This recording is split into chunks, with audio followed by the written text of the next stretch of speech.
Baiklah, kita sampai ke plenary session yang kedua, yaitu how to set up CLEF Charity Center.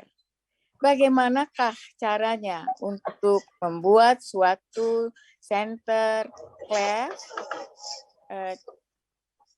untuk bakti sosial yang akan disampaikan oleh Dr. Denny Irwansyah, spesialis bedah plastik, rekonstruksi estetik konsultan. Beliau adalah menyelesaikan FK-nya, Fakultas Kedokterannya di Universitas Diponegoro Semarang tahun 2000 dan menyelesaikan pendidikan bedah plastik di Universitas Indonesia tahun 2011. Dan sampai saat ini beliau adalah staf medik fungsional pada Rumah Sakit Gatot Subroto Indonesia, Jakarta, Indonesia dari tahun 2015 sampai sekarang sebagai staf medik fungsional bedah plastik, rekonstruksi, dan estetik.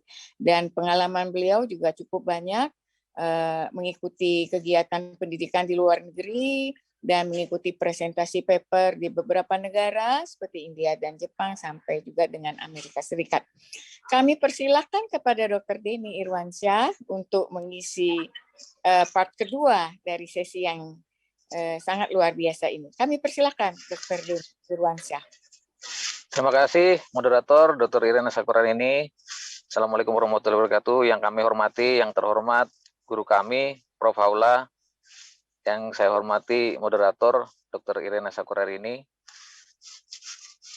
Pada kesempatan ini kami izin sebenarnya mewakili yang harusnya disampaikan oleh senior kami, teman sejawat kami Dr. Jailani.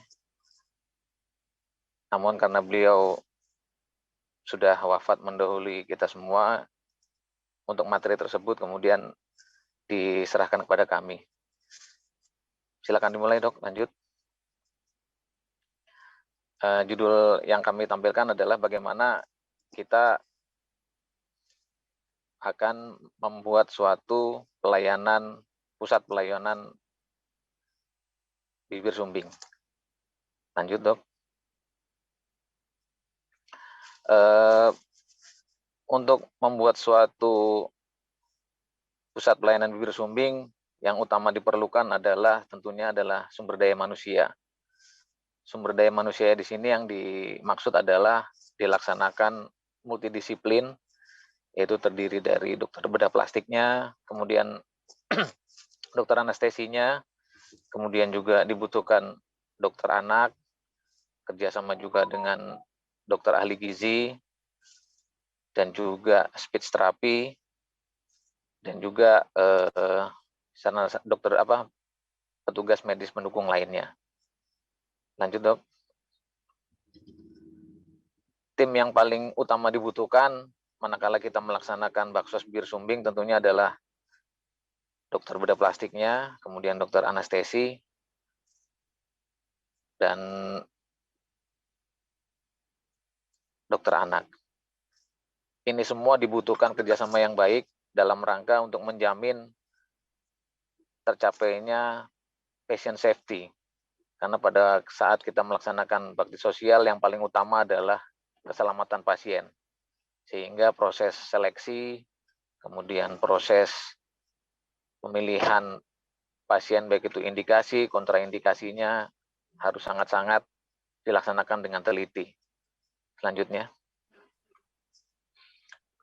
Nah, fasilitas yang dibutuhkan itu terutama adalah tentunya adalah kamar operasinya, kemudian poliklinik yang digunakan nanti untuk melakukan screening pasien, baik itu dari diagnosa, kemudian usia, data-data pasien tentang gizinya bagaimana, berat badannya berapa, kemudian tahapan operasinya nanti, sebagaimana kita ketahui untuk bibir sumbing itu juga dilaksanakan operasi secara bertahap,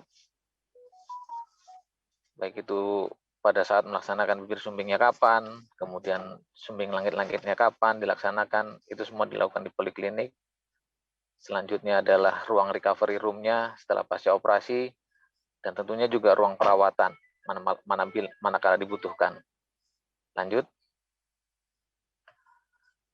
Mekanismenya selama ini yang kami lakukan adalah pasien biasanya datang, baik itu mengetahui dari media sosial maupun dari relawan, kemudian datang ke rumah sakit kami, yaitu Rumah Sakit Pusat Angkatan Darat Gatot Subroto, dilayani di poliklinik, kemudian dilakukan edukasi tentunya kepada pasien.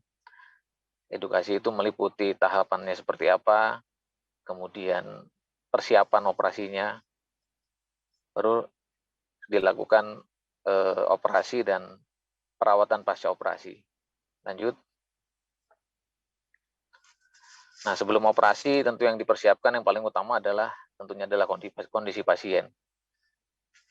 Mutlak kondisi pasien dalam kondisi sehat yang dapat dikerjakan untuk masuk kriteria operasi. Kemudian dilakukan pencatatan, tentunya juga yang dilakukan pencatatan tidak hanya kondisi pasien saja, tapi juga sosioekonomi, kemudian tempat tinggal, nomor kontak yang bisa dihubungi, karena nanti ini bermanfaat dalam melaksanakan evaluasi pasca operasi. Kemudian kami juga bekerja sama dengan dokter anak dan dokter anestesi untuk memastikan bahwa pasien tersebut memang layak untuk dilakukan operasi. Lanjut. Intraoperasinya tentunya peran dari dokter anestesi dan dokter bedah di sini sangat berperan, terutama dalam hal menjamin keamanan pasien. Lanjut. Nah, pasca operasi yang paling diperhatikan adalah kondisi pasca operasinya, terutama pada saat di recovery room. Kemudian setelah itu nutrisinya dan perawatan luka pasca operasi, dan yang tidak kalah penting adalah edukasi kepada pasien manakala ada hal-hal yang mungkin meragukan ataupun menjadi pertanyaan pada saat sudah kembali ke rumah. Dan selanjutnya juga dilakukan kontrol secara rutin sehingga kita dapat mengevaluasi hasil operasi dan juga memberikan edukasi lanjutan kepada keluarga pasien untuk tahapan-tahapan selanjutnya. Lanjut. Konklusinya sebagai penutup bahwa membangun suatu pusat pelayanan bibir sumbing itu memerlukan kerjasama tim yang terdiri dari multidisiplin.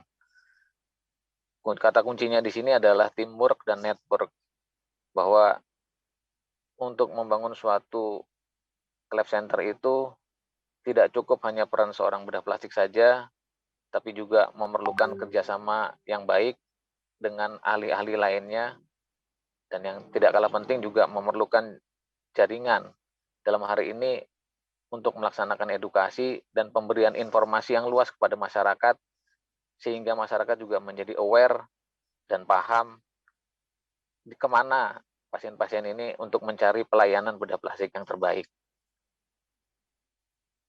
Terima kasih atas waktu dan kesempatannya. Saya kembalikan kepada moderator Dr. Ira.